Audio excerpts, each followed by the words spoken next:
Ashmouth, a medieval horror story. Chapter 1. The Fire It Shouldn't Burn. They smelled the fire before they saw it. A strange, sweet scent, like honeyed bark and boiled pitch, drifted through the valley as the sun dropped behind the ridgeline. At first, no one thought it strange. Late harvest bonfires were not uncommon. The reapers sometimes lit small pyres for warmth when the nights turned sharp. But this fire came from the west field. The good field. The one that was never burned. It had rained 3 weeks past, and though the earth had dried, no one had spoken of fire. No cart tracks led to the fields. No flintstones had been reported missing. Yet as the villagers climbed the slope by the sheep pens, they saw it, raging and full. The entire western plot was ablaze, stalks curling inward, smoke thick and crawling low across the ground. It moved too fast. No wind blew. And yet the flames leapt, reaching for nothing and everything. I said it was cursed, muttered old Britha, her voice half choked with phlegm. She clutched her walking stick like a weapon and pointed at the inferno. The soil's too rich, too soft. I told them not to sow it again. Others gathered behind her. Farmers, herders, smiths, even the reeve himself, though he spoke nothing. They all watched, bathed in the gold-orange flicker of something that didn't feel warm, but hollow. No one tried to stop it. They brought no buckets. They called no warnings. The fire had already made up its mind. By midnight, the field was black. Not smoldering, not glowing. Just still and cold, like it had never burned at all. Come morning, 3 men, Garin the miller, Wyme the carpenter, and Garrett the priest's helper, were sent to walk the ashes. They found no bodies, no fuel, no burnt tools or bones, but they found footprints. Just a few, small, bare, arched like a child's. They walked into the center of the field and stopped. No trail led out. Garin spat into the ash. Some trick. Wim didn't respond, but Garrett, he stared at the ground, blinking too much, mouth half open. I saw her, he said. Garin turned. Who? The boy shook his head. She wasn't on fire.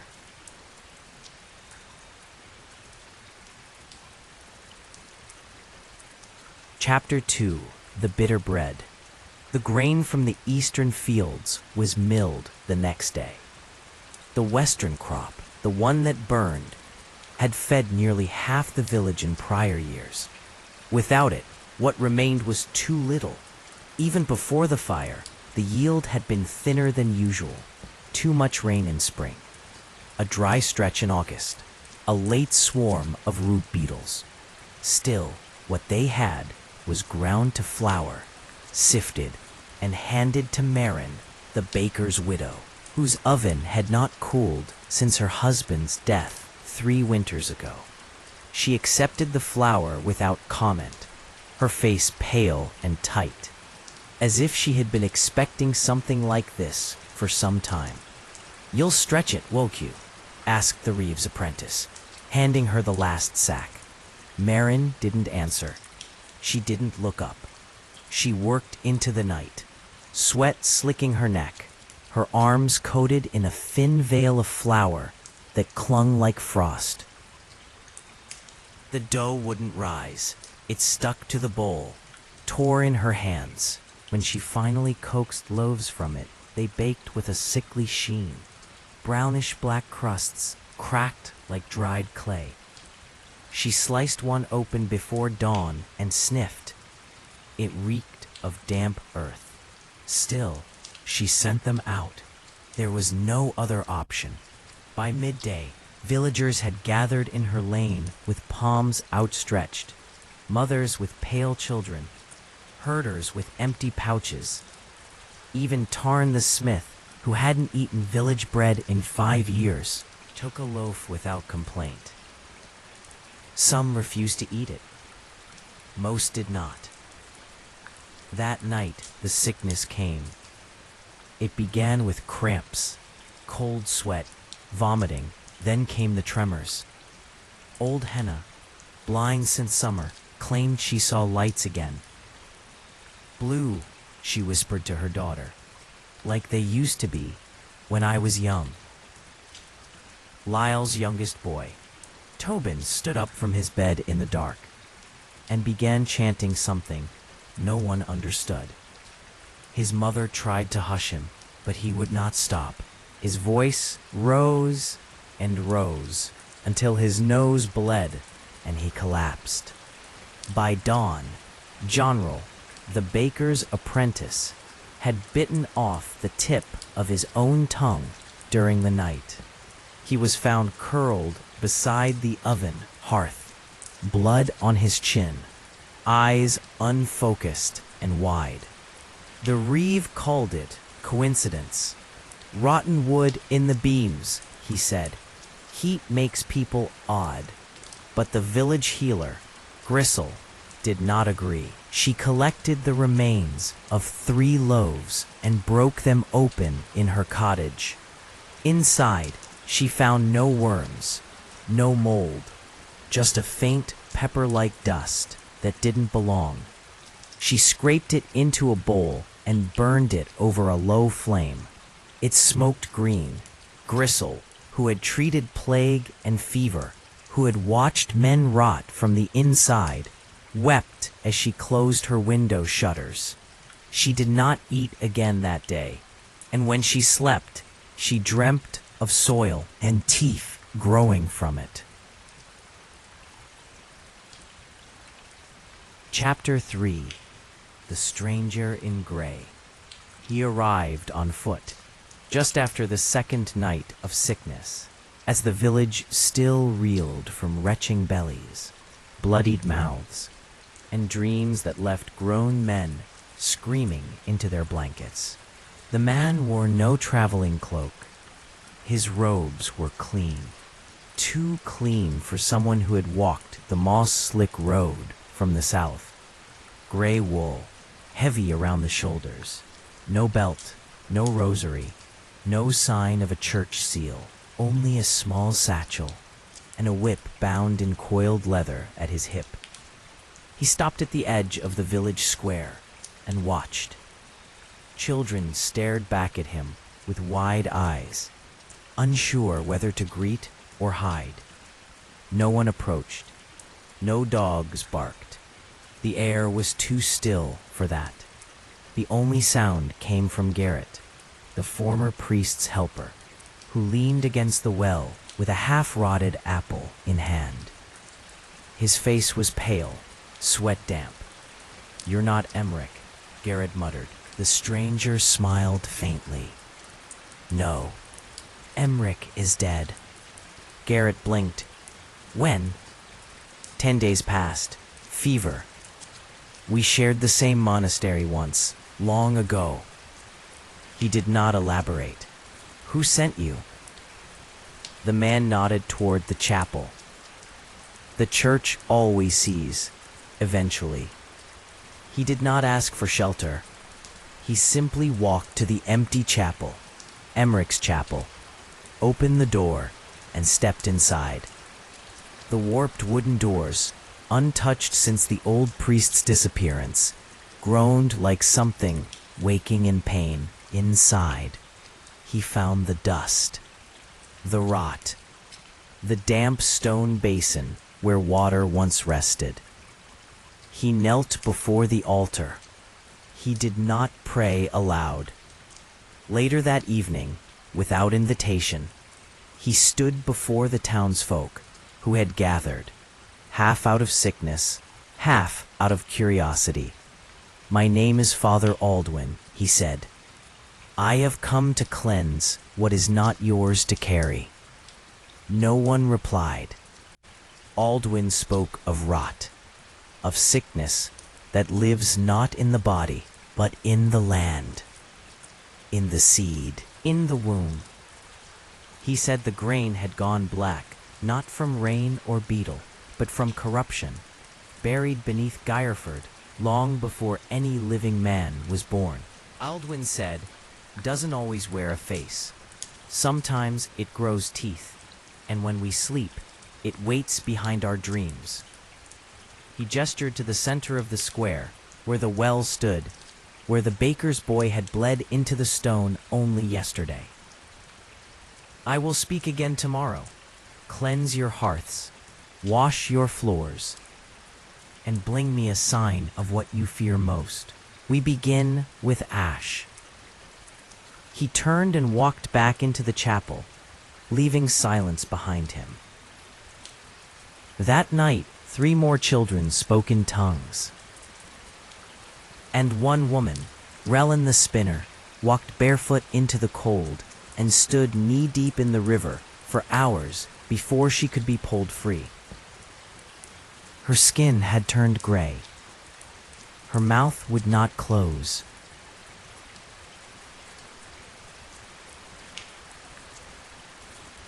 Chapter 4. What They Feared Most.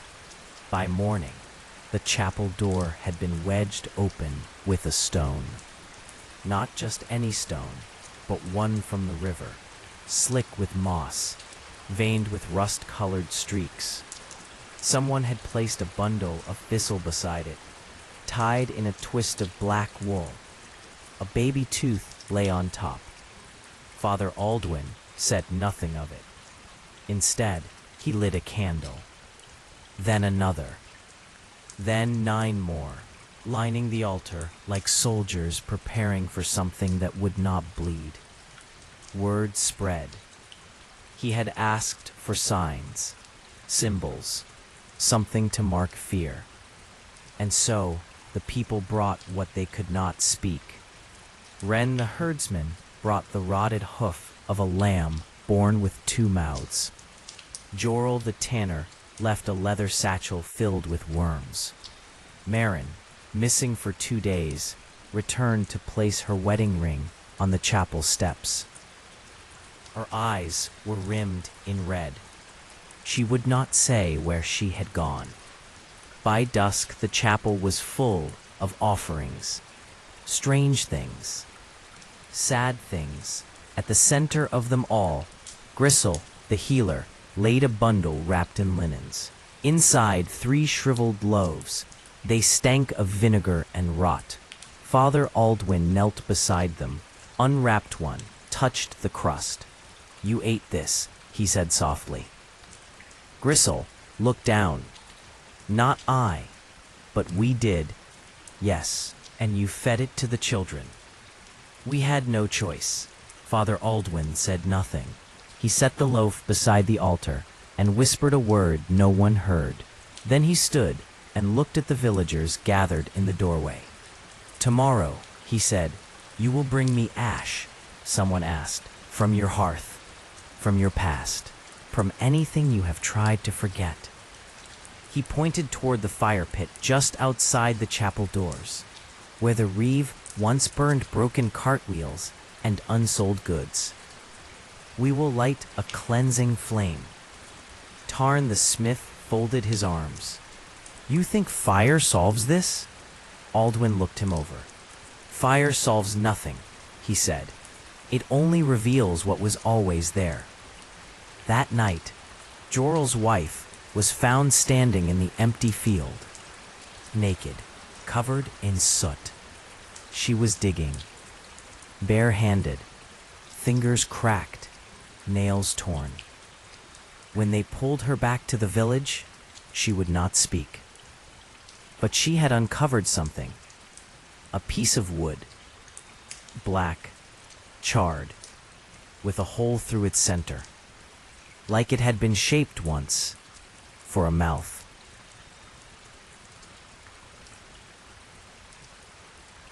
Chapter 5. The ritual of ash. Dawn broke in a pale haze as villagers gathered at the central square. The air was chill and heavy with anticipation. Word had spread that Father Aldwin's call for ash was to be fulfilled that very morn. No one knew what form the cleansing flame would take.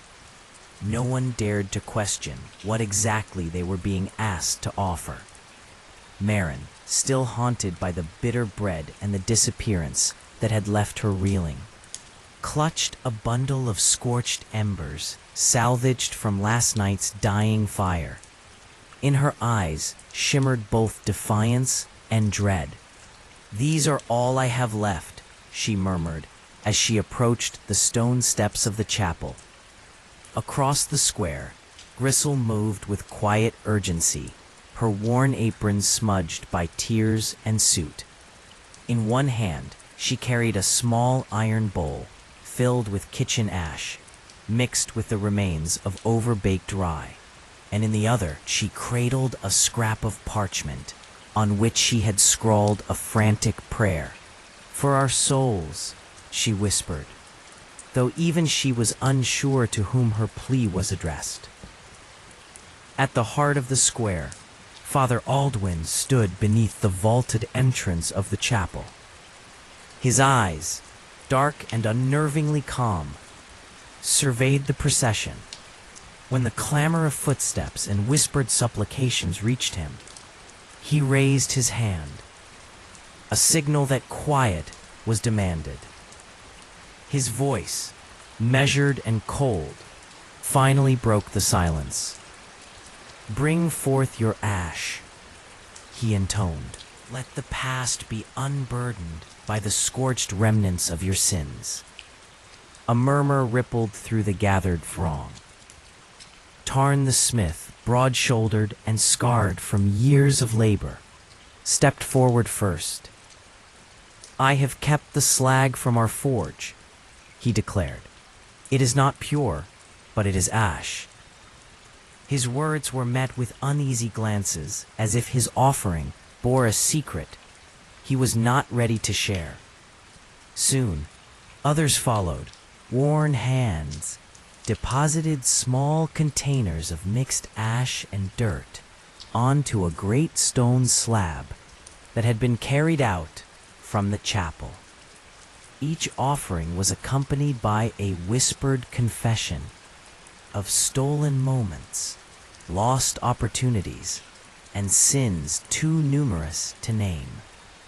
Amid this ritual, Father Aldwin circled the stone with deliberate steps, his whip coiled at his side. He paused, then leaned over and pressed his forehead to the slab, as though seeking communion with something deep in the earth. "Fire reveals," Aldwin murmured, barely audible. "It exposes what lies beneath the masks of your everyday lives." He turned slowly to face the crowd. "Today, the cleansing flame will burn away your regrets, but know this: if your hearts remain hardened, the ashes will cling to you and darken your souls." A hush fell over the square. Then, like a tide, a low murmur of protest began. A few voices, trembling with uncertainty, questioned the priest's words. "Must we be scorched for all our misdeeds?" someone asked softly. "Isn't penance enough?" Father Aldwin's eyes flashed, a mix of wrath and sorrow. "Penance without fire is merely despair," he replied. "It is only through the consuming heat that you may be purified." That moment of descent barely had time to settle before a shrill cry split the air.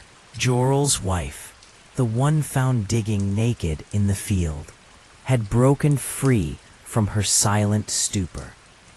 "Look," she shouted, pointing toward the far end of the square. All eyes turned. There, Emerging from the shadowed alley, a figure staggered forth. A man, drenched in blood and ash, his clothing in tatters, his face contorted in agonized ecstasy. He cried out, "The mouth has opened, the earth, it devours the unworthy." Panic rippled like wildfire. Mothers clutched children. The elderly stumbled back in fear. Father Aldwin raised his arms, trying to still the chaos. "Silence," he commanded, but the frightened voices multiplied. The man collapsed at the stone slab, his dying words lost in the rising tumult. In that moment, the ashes on the stone seemed to shimmer. A slow wind swirled the offerings, blurring the faces of those who had gathered.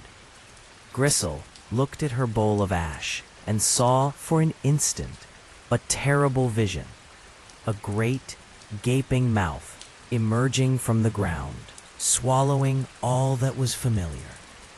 And as the square descended into utter confusion and dread, Father Aldwin stood alone, his face pale as the dawn. "This is only the beginning," he whispered, his voice carrying a chilling promise through the cold air. "Ash will become your reckoning."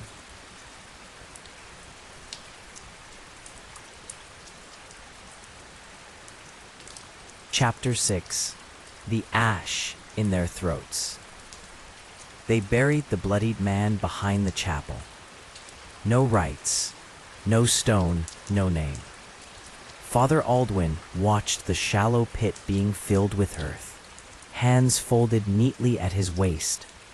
His expression never changed, not even when the gravedigger crossed himself and whispered, "He were my cousin." By midday, the ash had settled. The stone slab at the square center, once covered in offerings, now bore a strange gloss, as if the fire that never touched it had burned it from the inside. No one dared to clean it. The villagers passed it in silence, eyes averted. And yet the air tasted different. Marin was the first to notice.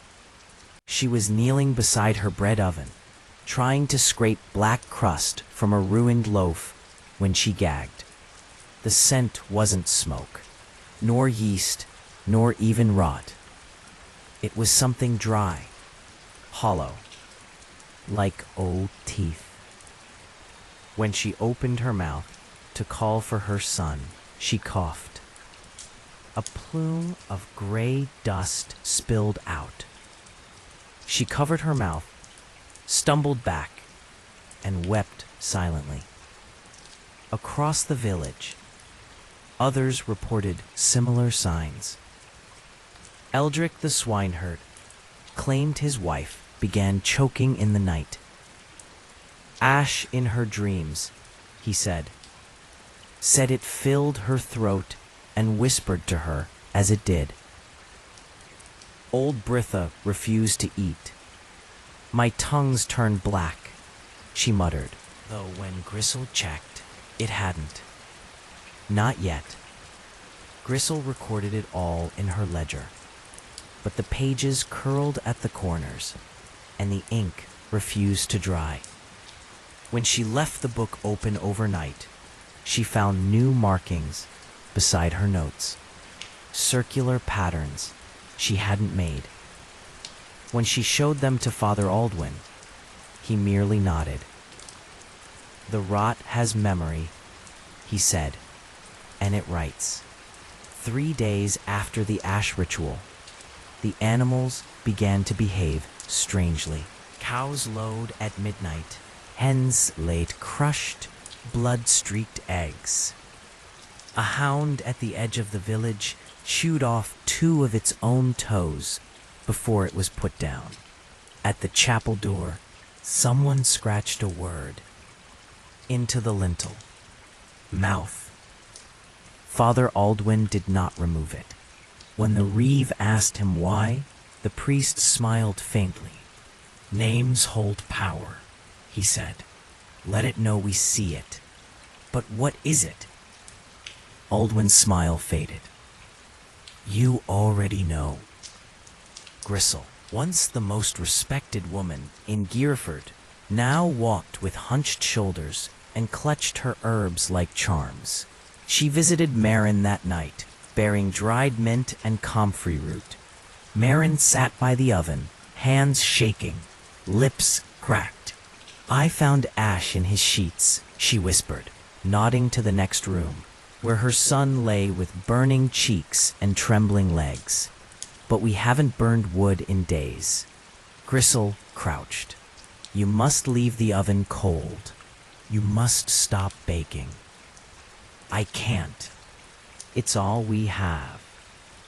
Then he will die." Marin looked away. "We're already dead. We just haven't stopped breathing yet." At the edge of the village, Wim the carpenter woke from sleep to find his wife staring out the window. She did not blink. She did not respond to his voice. Her hands were black with soot, but there was no fire in their home. When Wim followed her gaze, he saw nothing in the dark, just the tree line beyond the fields, and the hill where the first fire had burned. Then movement. The branches shifted, and beneath them, something rose, a shape like a hole with shape. It was gone. His wife whispered something. Wim leaned in. She spoke a single word, quiet as breath. "Open."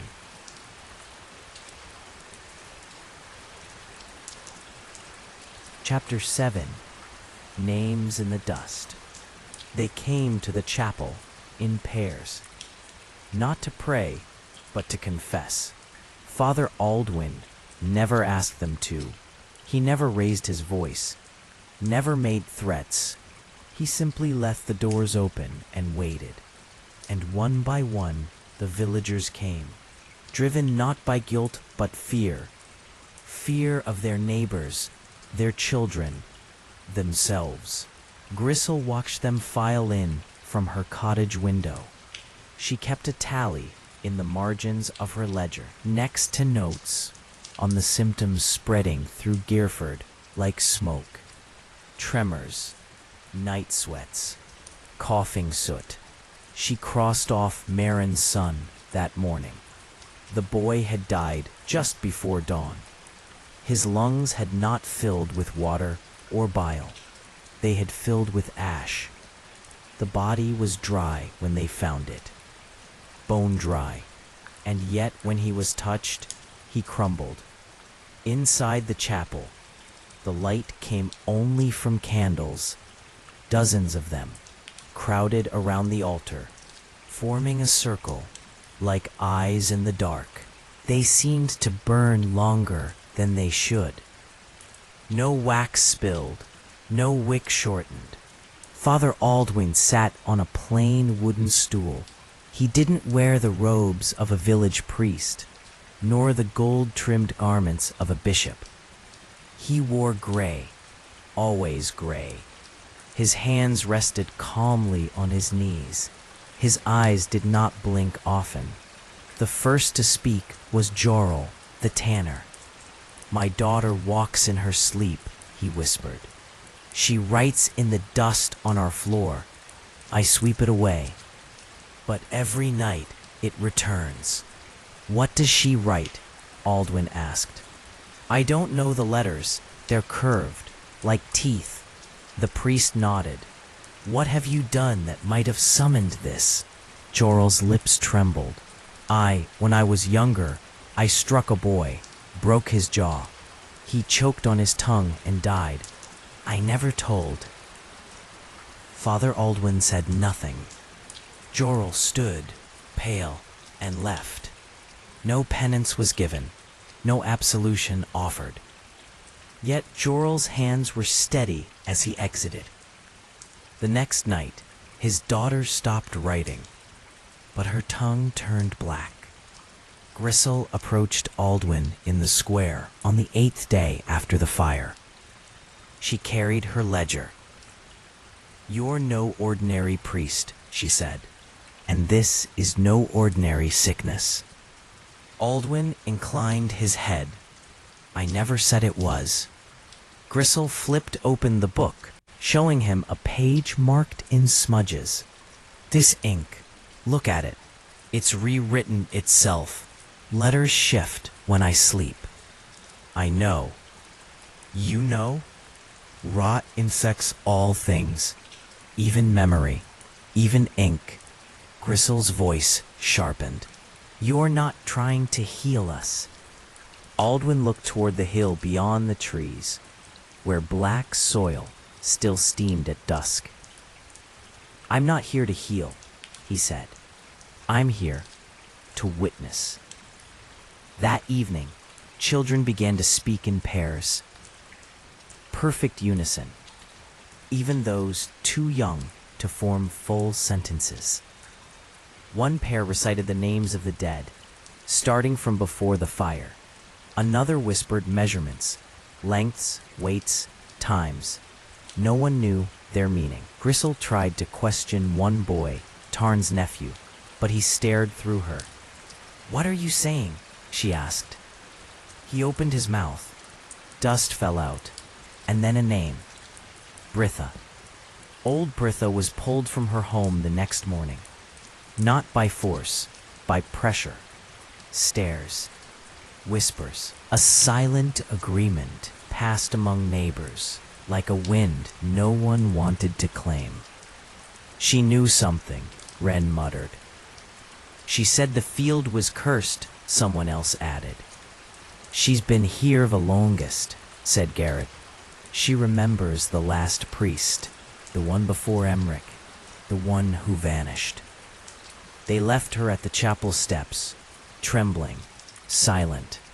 Father Aldwin opened the door. He did not speak. He simply stepped aside. Britha walked in. The door closed. She was not seen again.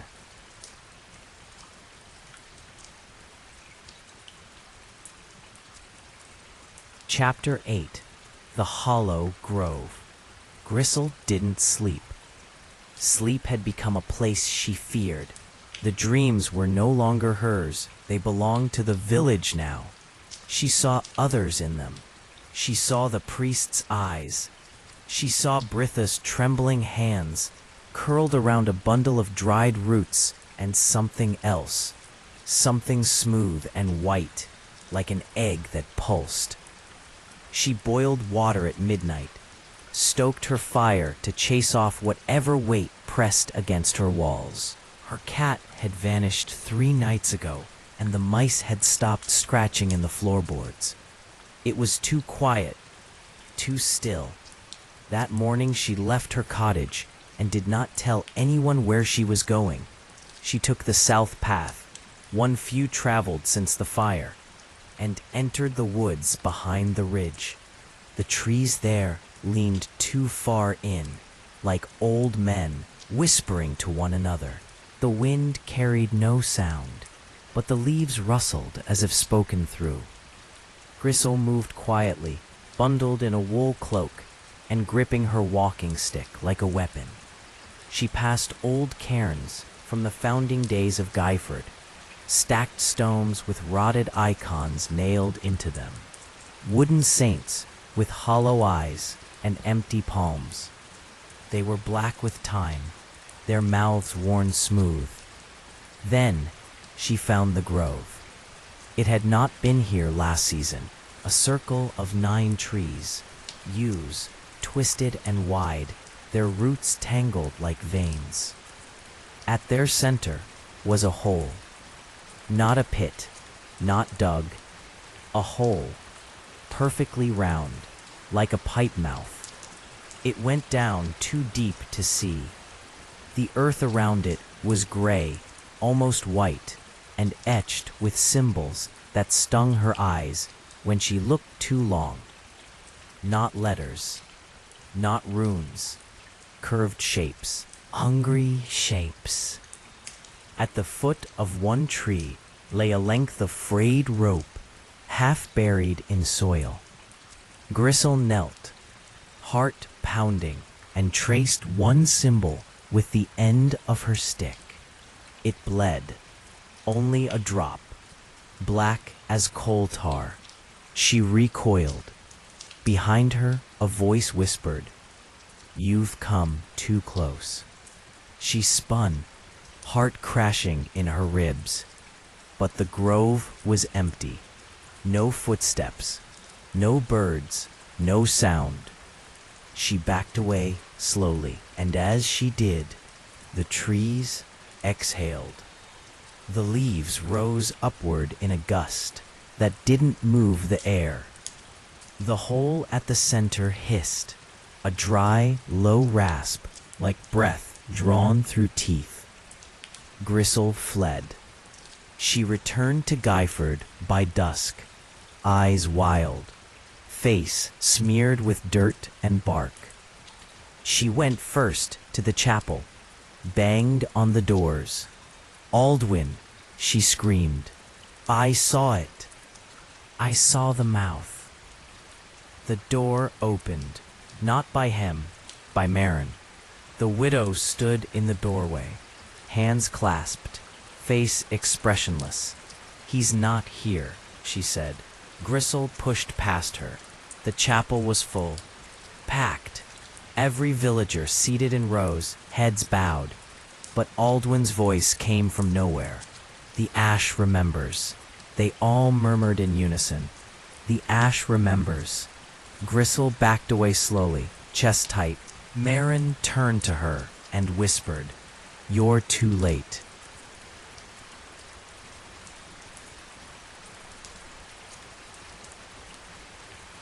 Chapter 9. Beneath the white dust. Gristle did not sleep that night. She dropped the bowl and ran. The Reeves house sat atop a slope of dried earth and broken fence posts. He was not a cruel man, but he was a tired one, his hair gone thin, his back hunched from a life of listening to other people's panic. He opened the door in his night clothes. Squinting against the lantern, Gristle held in a shaking hand. "What now?" he muttered, voice hoarse. "It's in the earth," she said. "Not just sickness. Not sin. Something old is buried here. Beneath the grove, behind the ridge." The Reeves stared. "A hole," she went on. "Not dug. Born with signs I've never seen. A smell like the old catacombs. There's blood in the bark." "You're rambling." "No," he snapped. "You're blind." She slammed the lantern down onto his table. "They're all asleep, all of them.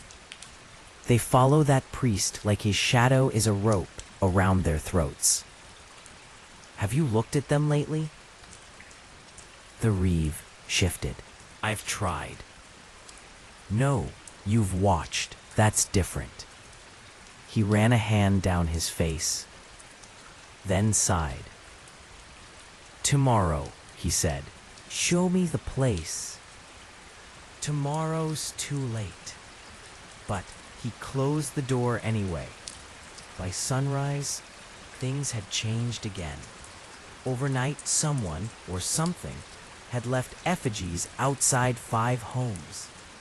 Twisted bundles of ash-stained sticks, tied in triangles, with a single black feather pinned to the center. Gristle found one at her threshold.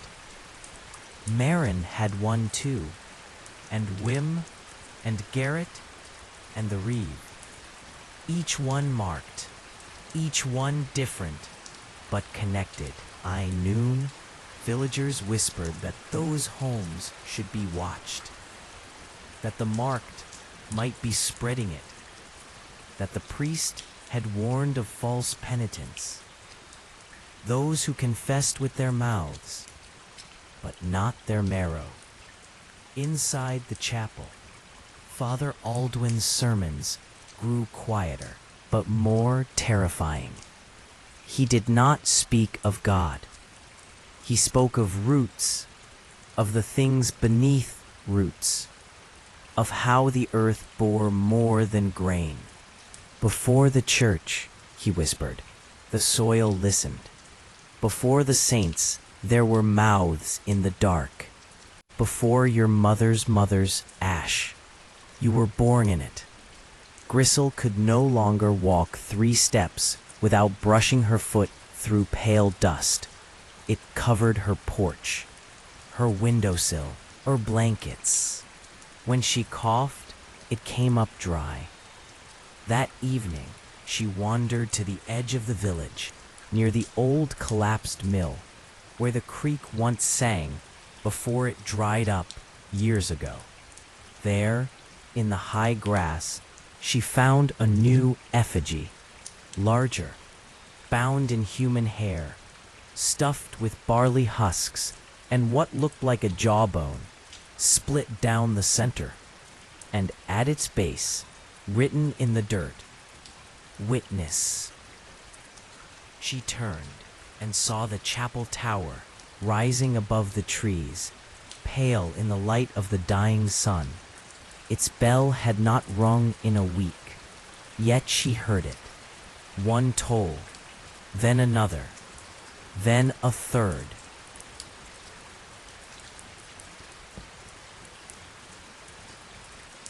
Chapter 10. The Bell and the Blood. The bell rang 3 times, not from the rope in the tower. No one had climbed the chapel steps in years. The rope was brittle, its fibers too thin. It should not have rung, but it did.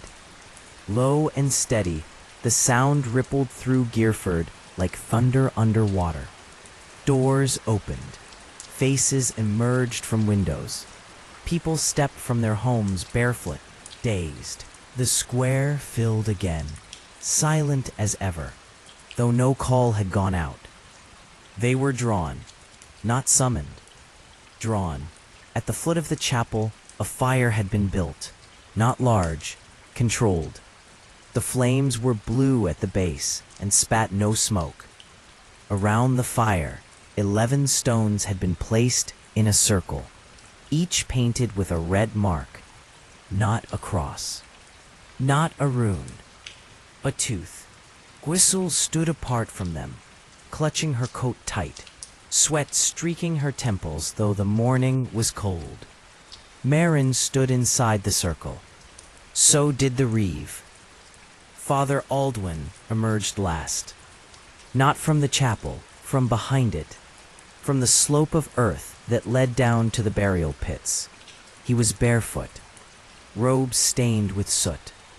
He walked to the center and raised a hand. We cleanse what we fear. We burn what we deny. The villagers did not move. Their mouths opened in unison. We burn what we deny. Father Aldwin gestured to the reeve. You who govern, you who weigh justice, speak the charge. The reeve's lips trembled. He did not want to be here. But his voice came anyway. Heresy, he whispered. Gristle stepped forward. This is madness. All heads turned. Her voice had been too loud. She stood now, just outside the ring of stones. You're accusing her of what? Of fearing death? Of feeding her son? Of surviving? She confessed to dreams, Aldwin said calmly. She buried bread in the woods, fed it to the roots. Was desperate, Gristle snapped. You call it corruption? I call it grief. Father Aldwin turned to her. There is no grief in denial. There is only delay. He nodded to the reeve. The reeve did not move. Aldwin stepped to Marin and gently placed a hand on her head. Marin didn't flinch. She was whispering something, over and over. Gristle stepped closer. Marin's voice was hoarse. I saw it. I saw it open. I saw it smile. Aldwin lifted her chin. She looked at him as if seeing an old friend. Then he pulled back her hair, revealing a symbol carved into her scalp. 3 arcs. A mouth, drawn in blood. The crowd gasped. The Reeve collapsed to his knees. Aldwin's voice dropped. Now we burn what we denied. Gristle lunged, but Wim held her back. Don't, he hissed. They'll mark you too. But she's not even... Flames leapt high. Marin did not scream, only smiled. Ash carried on the wind. One of the villagers fainted. Another began to laugh. Quietly, then sobbed through the laughter.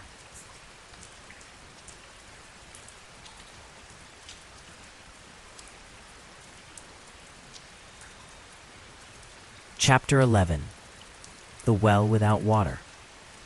The well had never dried, not during drought, nor storm, nor even the great freeze of '48, when the river locked and oxen starved. The villagers often said Guyford had been blessed from below, that no matter how poor the harvest or lean the winter, the well gave. But Gristle now stared into that stone throat and saw no reflection. No ripples, no water, only black, and the faint,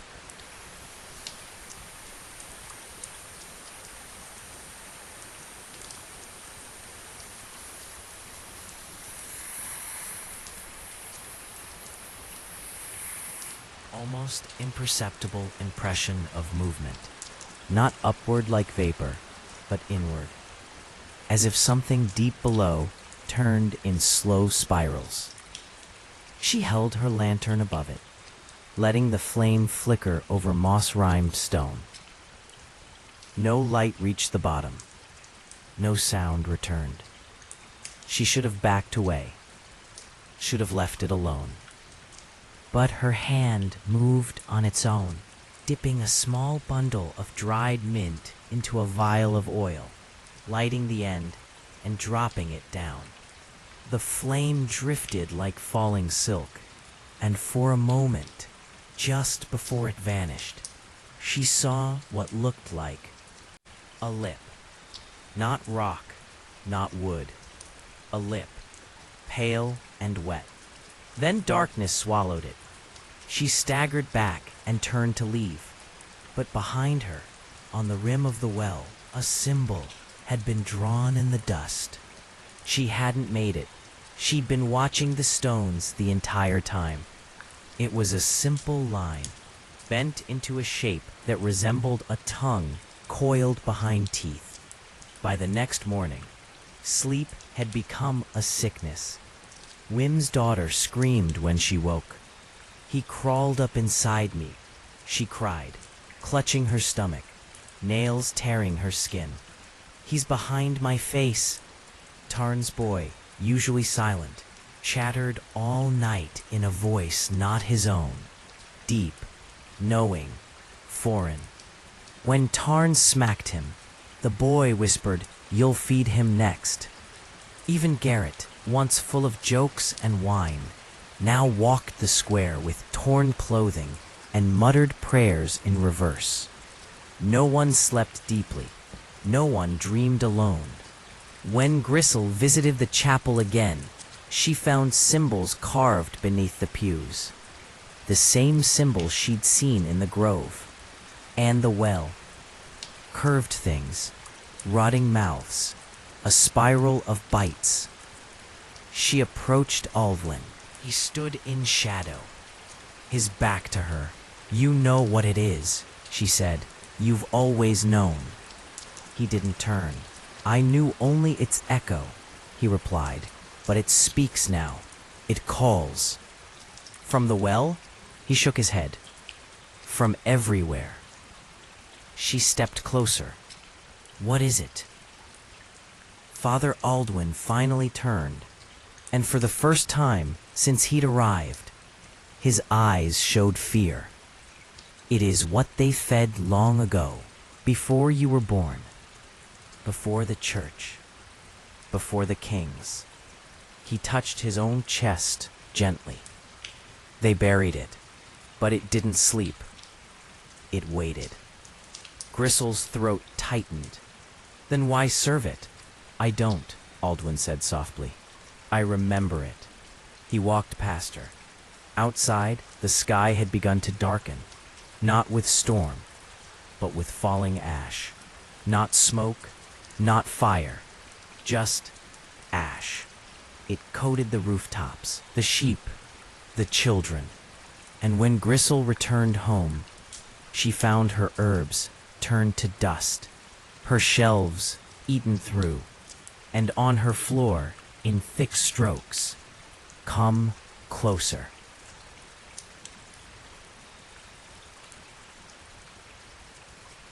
Chapter 12. The Dead Monk's Journal. Gristle had once treated a monk who broke his leg falling from the old bell tower.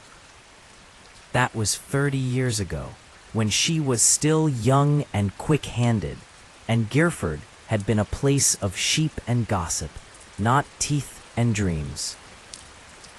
The monk had been quiet, kind, died 2 winters later from the fever, but before he passed, he left her a wrapped bundle with 2 things, a wooden rosary and a book. She had kept it hidden in the thatch above her hearth, unopened, unread. She didn't know why, until now. That night, as the ash sifted down outside and the chapel bells groaned with no one pulling them, she climbed her stool, reached into the thatch, and pulled the book into the light. It was wrapped in leather, warped and dry. The binding was stitched by hand with old gut string. She opened it. The pages reeked of vinegar and salt. The script was cramped and desperate. Not Latin, not quite English. Something between. But she could make it out. It was not a journal. It was a warning. The thing beneath is not death. It does not kill. It consumes belief. It makes relics of your faith. Gristle flipped the pages. There were drawings, diagrams, a circle of mouths, each biting the next. A cross with its arms melted into coils. A map, old Guyford, with a black mark not where the well stood now, but where the grove had grown. She read on.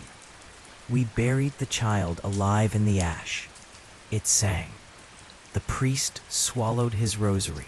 It burned him from within. We thought we had sealed it. She gripped the table as her head swam. The ash was never ash. It was the skin it shed to reach us. It waits in the gaps between silence. She turned the page and found a ritual. A counter-binding scribbled in darker ink, drawn by a dying hand. Take the black herb, burn it with marrow, speak no name, walk into the well. Gristle's breath caught. Not around it, into it. At dawn, she returned to the well. The air was different, still, the kind of stillness that falls before a scream. She dropped a stone inside. No sound. Then she leaned in and whispered, I know your name. The air turned cold. So cold her teeth chattered, though the morning sun had risen behind her. And from the well, a sound rose, not a voice. Breathing, wet, heavy, rhythmic. Gristle backed away. On the stone beside the well, the dust shifted again, as if exhaled by something below. A new symbol formed, etched by invisible fingers. Soon, she returned to her home and found the book gone. In its place, lying on her table, a single tooth. Too large to be human. Too old to be anything else. Still slick. Still warm.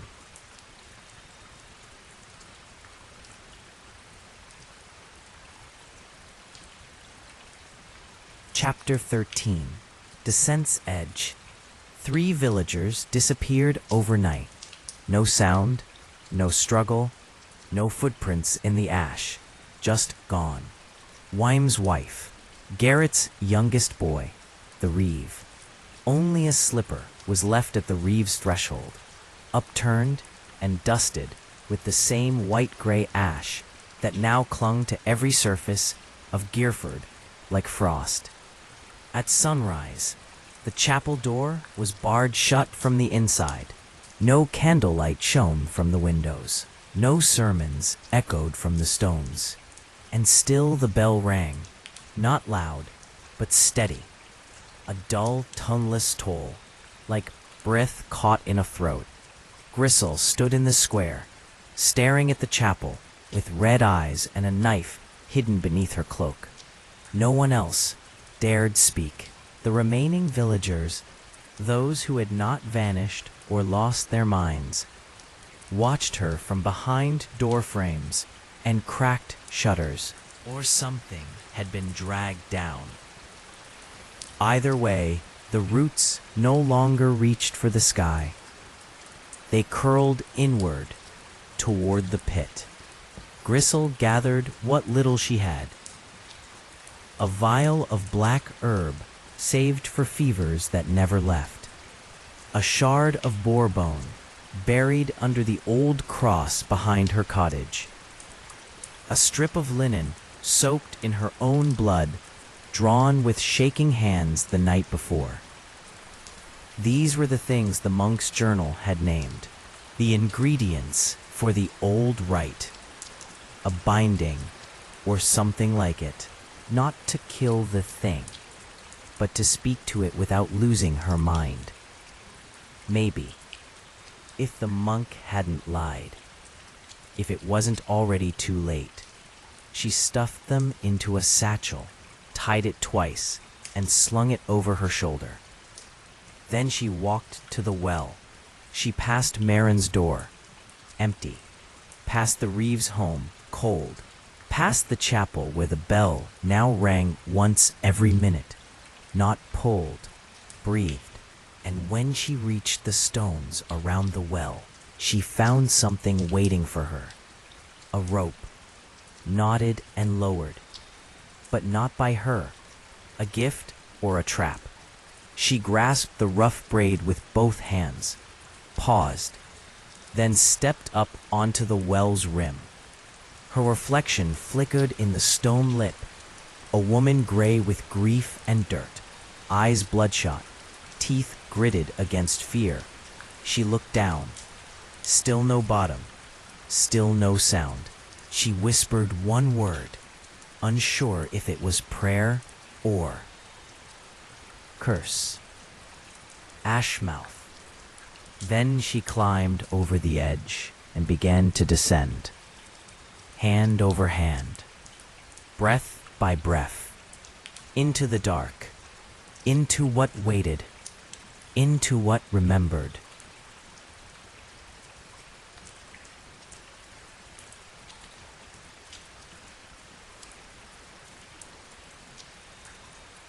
Chapter 14.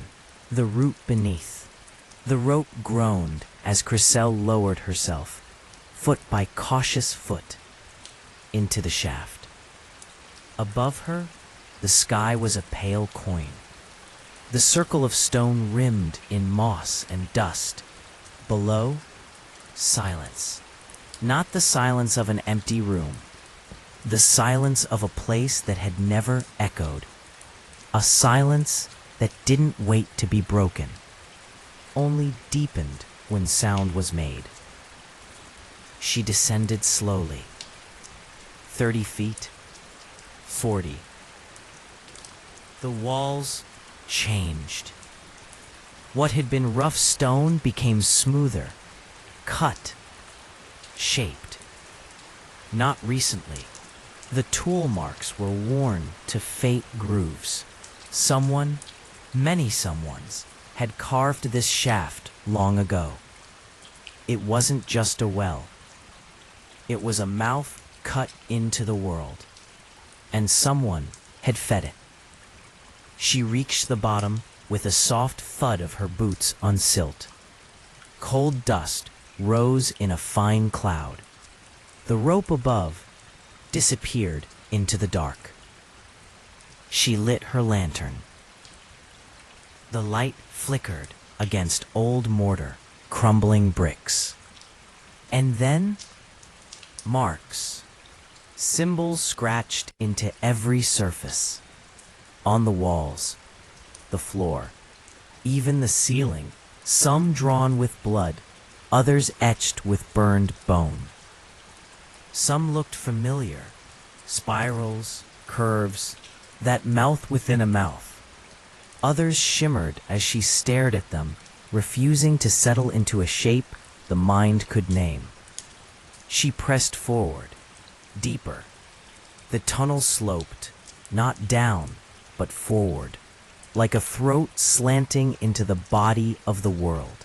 Time unraveled. She couldn't say how long she walked. The lantern dimmed. Her feet ached. Her breath came in short gasps, not from exertion, but from something heavier, a pressure, like the air itself had weight. Then the passage widened, a chamber, and at its center, a figure, not standing, not lying, hung by strands of old cloth, hair, and rope, a body dried to leather, its face hidden by a mask, a disc of wood carved with a spiral of teeth. Its arms were outstretched, pinned with stakes. Beneath it, a bowl of stone filled with black ash. Gristle stepped closer. The figure twitched, just once. She nearly dropped the lantern. Its mouth opened beneath the mask, and it spoke. "You came too late." Gristle froze. The voice was behind her eyes, not her ears. It laughed, a low, bubbling sound, like breath forced through waterlogged lungs. You gave it names. Prayers. You fed it memory. Now it feeds on forgetting. She reached for the vial of black herb, her fingers slick with sweat. The voice spoke again. You cannot bind what is part of you. And then, the chamber changed. The walls rippled. The ceiling breathed.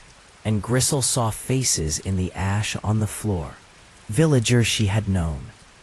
Wim, Marin, the Reeve, their mouths open, whispering the same word, witness.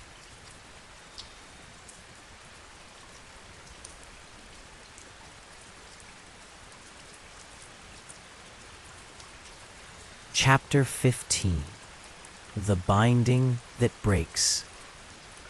Gristle backed away from the bowl of ash, breath hitching in her throat. The whispering had stopped.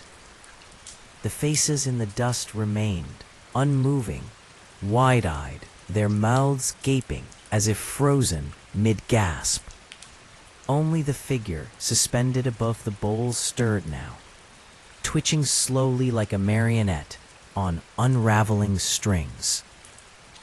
She fumbled with her satchel, pulled out the black herb, uncorked the small vial of marrow oil she had hidden inside a stitched pouch. Her fingers shook as she dipped the herb into the vial. "No name," she whispered, remembering the rite. "No name spoken. Burn it with bone. Seal the spiral. Do not let it feed." The monk's warning crawled through her mind like a fever. She struck flint. The herb caught flame, low and sickly green. She dropped it into the stone bowl. The ash rose, not from heat, but as if exhaling. Then the figure jerked once. Its mask fell forward, struck the stone floor, and split in half. What lay beneath was no longer a man. Not quite.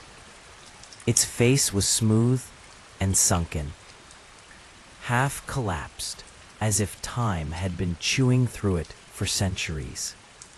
But the eyes remained, wet, wide, wrong, human in shape, not in depth. It looked directly at her and smiled. "You're part of the forgetting," Gristle screamed. Not from fear, but recognition, because in the moment she looked into its eyes, memories she did not own flashed behind her skull. A village burned to keep something in, not out. A newborn buried in ash as a bell tolled from the inside of a cave. A priest with a coiled brand whispering a vow before swallowing a stone carved with teeth. And then, herself, but not now. Younger, wearing robes, her hands red with chalk, carving symbols onto the walls of a similar tunnel. Not as a healer, as a witness. She had been here before. Long ago, Gristle fell to her knees. The bowl cracked. Ash poured across the stone like liquid shadow, flowing toward her boots. She opened her mouth to scream, but what came out was dust. She tried again. This time, a word passed her lips, not in her voice, but in the voice of the thing. Ashmouth. The walls shuddered. The figure collapsed. The light died. Above in Gearford, the bell tower snapped in half, with no wind to push it. Stone split like wood. The rope curled and turned to dust mid-air. In the woods, the hole at the center of the grove closed, not with earth, but with flesh. And the ash stopped falling. For a moment.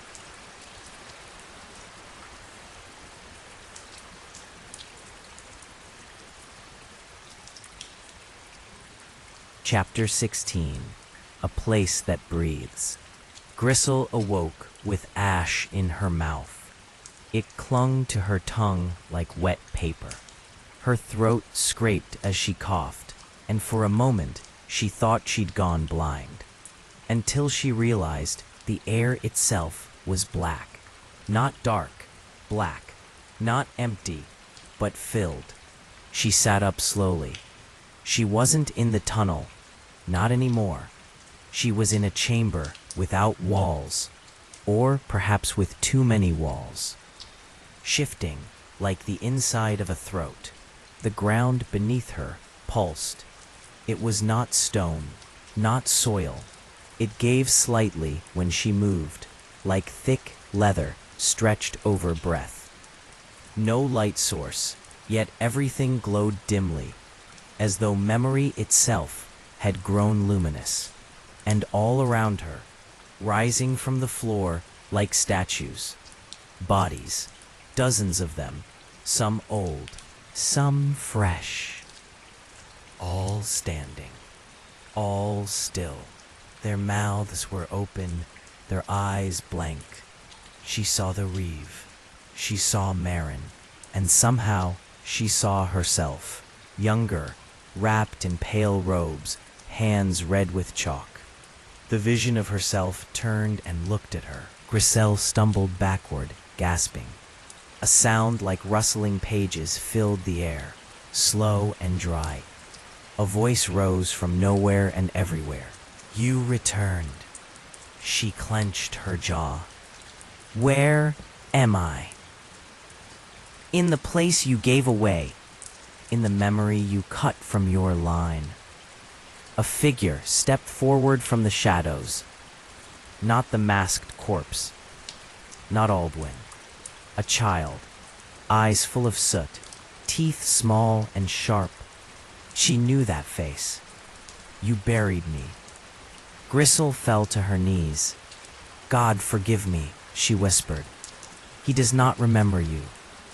Only I do. The ash swirled around her feet now, alive and eager.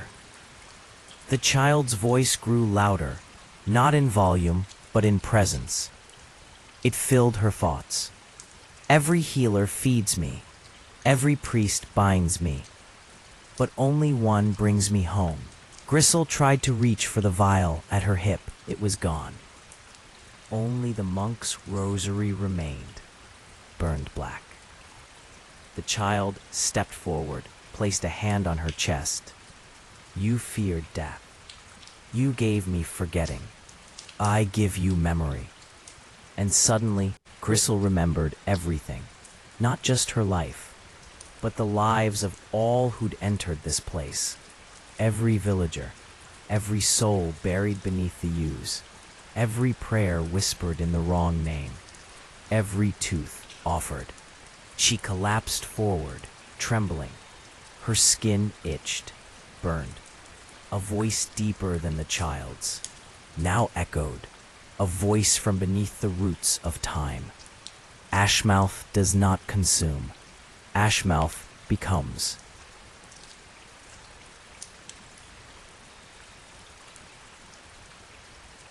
Chapter 17. The Skin That Speaks. Gristle clawed her way from the dark. No rope, no ladder, just ash and knotted roots and the taste of old stone. Her nails split.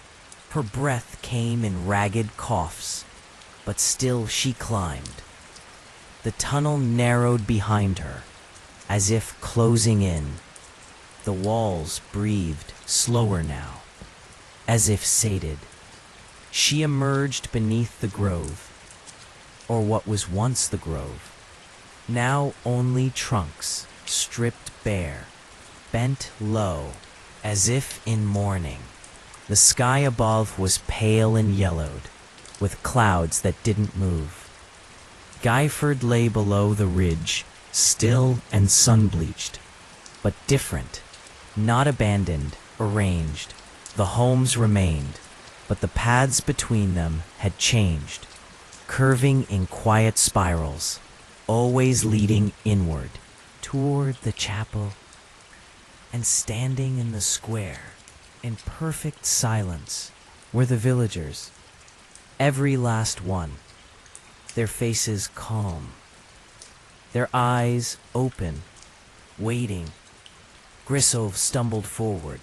No one gasped, no one spoke, until a voice, clear, soft, broke the stillness. You came back. It was Marin, alive, or something that wore her face. Gristle looked into her eyes and saw herself reflected, not as she was, but as the thing remembered her. The child, the chalk, the flame. You opened the door, said Marin. Now we remember. Now we witness. Behind her, the chapel doors creaked open. No wind touched them. Inside, candlelight flickered, though no one had lit it. Gristle stepped forward, barefoot now. The ash beneath her feet welcomed her. It moved aside for her. Inside the chapel, the pews had been removed. The walls were lined with teeth, rows and rows pressed into mortar. The altar had changed. No longer a place of sacrifice. A mirror now stood where the cross had been. Not glass. Something older. A surface like still water. She approached it, and in it, she saw no face, only a mouth, her own, wider than it should be, open, waiting. From behind her, the villagers whispered in perfect unity. Ashmouth.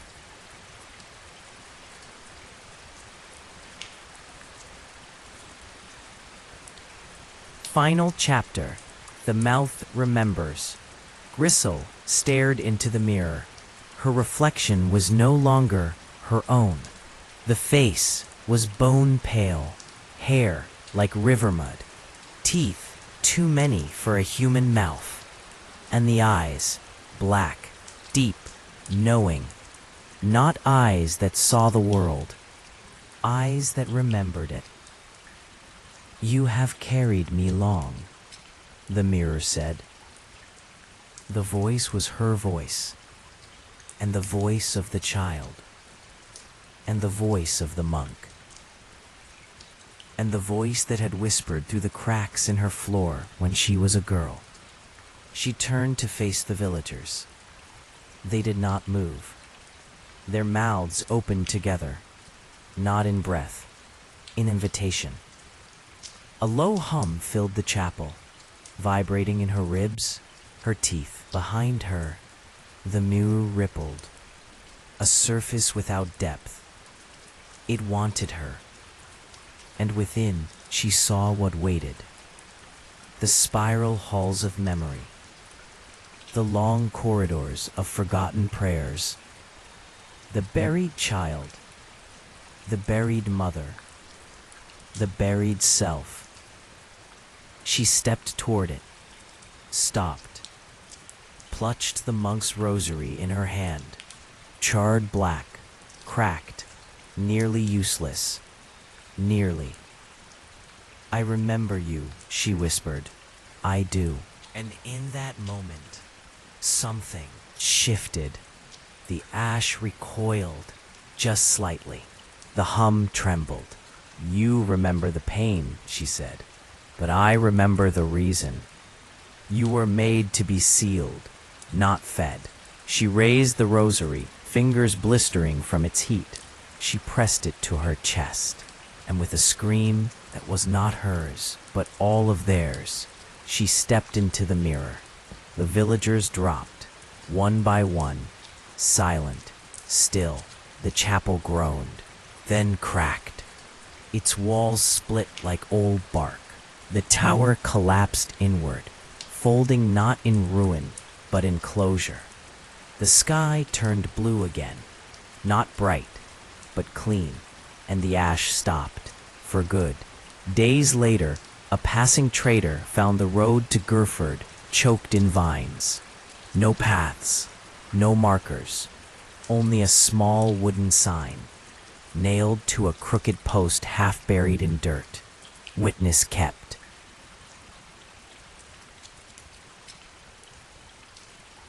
Epilogue. Beneath still earth. Beneath the ridge the well remains, but now it is only stone. Dry. Sealed. The yews have grown green again. Birds nest in their branches.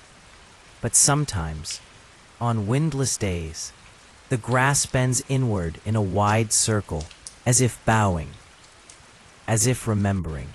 And in the deep earth, far below where no roots reach, something sleeps, or tries to, wrapped in the memory of a woman who chose to seal rather than speak. Gristle, last healer of Guyford, first witness of the Ashmouth,